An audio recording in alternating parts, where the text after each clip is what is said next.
Welcome back to Boat Rake. This video is going to be all about queer retellings.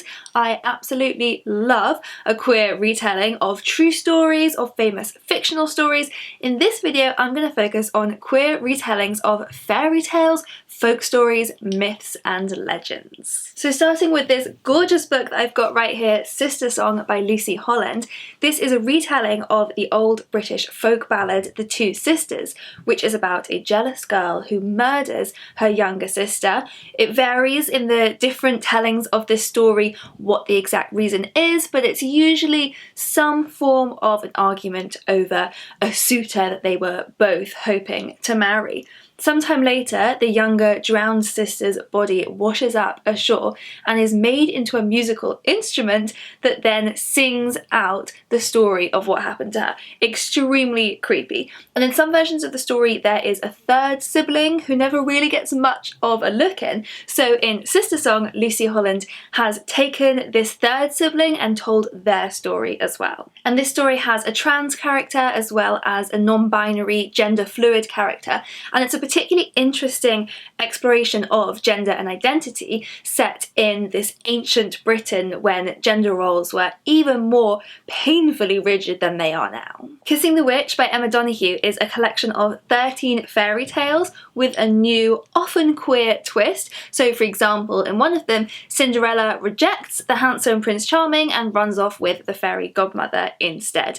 I absolutely love Emma Donoghue's writing. She's got such a range. Every one of her books I've picked up has been different from the last one I read. And one of the things I particularly loved about this collection is that each story leads really cleverly into the next one. So at the end of each fairy tale, one of the more minor characters is then asked to tell their story. And each time you will find it familiar and then surprisingly new. And then for another fairy tale collection, there's The Beginning of the World in the Middle of the Night by Jen Campbell. This is a collection of modern fairy tales. Some of them are unique, some of them are retellings of familiar stories, but they all tackle everything from femininity to deformity to mental illness to what it means to be queer. It's creepy and it's magical, and any fan of Jen Campbell's booktube channel is definitely going to love it.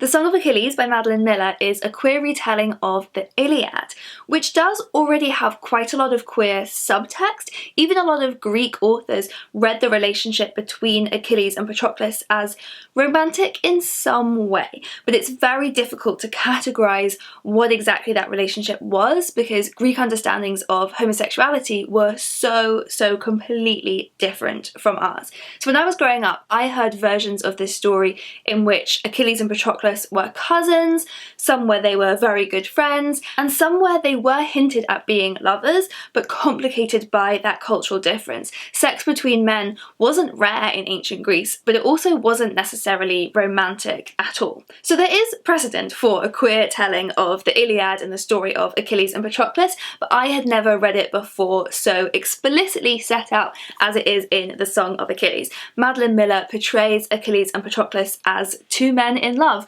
pure and simple, and then tells the heartbreaking story of them heading off to fight in the Trojan War and how it tears them apart. And then another Iliad retelling, but this time a short story, is Variations on an Apple by Yoon Ha Lee. And this one focuses on a different, earlier part of the story when Paris is asked by three goddesses to give an apple to the fairest of them. And in the original story, he gives the apple to Aphrodite in exchange for the love of the most beautiful woman in the world, Helen of Troy, and that's what kickstarts the whole of the Trojan War. In this short story, he gives it to someone else, and the story then follows a few variations in alternate realities. It's very fantastical and ambiguous.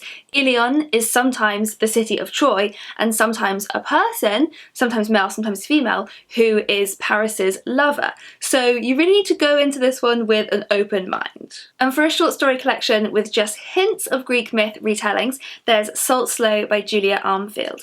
So you might recognise Medusa in one of these stories, or in the story called Stop Your Women's Ears with Wax, the myth of the deadly sirens haunts the story. It's a fab collection, very, very creepy and unsettling, verging on horror. You can really tell that Julia Armfield is a big horror fan, and all of these stories are about women's experiences and women's bodies. Then a book to look out for coming this summer is She Who Became the Sun by Shelley Parker Chan. So this is actually a retelling of a real legendary figure, Zhu Chongba, the founding emperor of the Ming dynasty. But in this genderqueer version, we follow one of Zhu's siblings, assigned female at birth and forced to take on their dead brother's identity in order to claim their own future of greatness. So it's been getting some Mulan comparisons, you can see where that came from. And there is more than one genderqueer character in the book, and the author Shelley Parker Chan has said that the characters reflect different aspects of their own genderqueerness.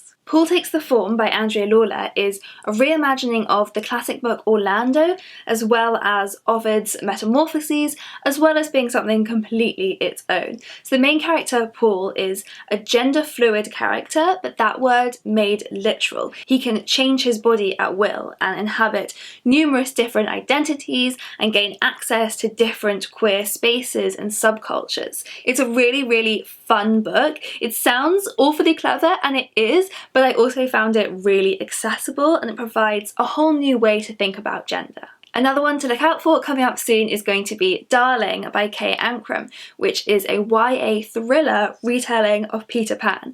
So on Wendy Darling's first night in Chicago, a boy called Peter shows up at her window and takes her on an adventure exploring the underground world of Chicago. So this book has a hugely diverse cast of characters, twists on familiar characters that you'll recognise from the original Peter Pan, but the book takes a very sinister turn. So that one is coming out in the summer, so get those pre-orders in. And finally, I really want to recommend 100 Nights of Hero by Isabel Greenberg, which is a graphic novel retelling of the Arabian Nights story. But in this version, Cherry is married to a wicked man called Jerome, who makes a wager with his friend Manfred. If Manfred can seduce Cherry in 100 nights, he can have her.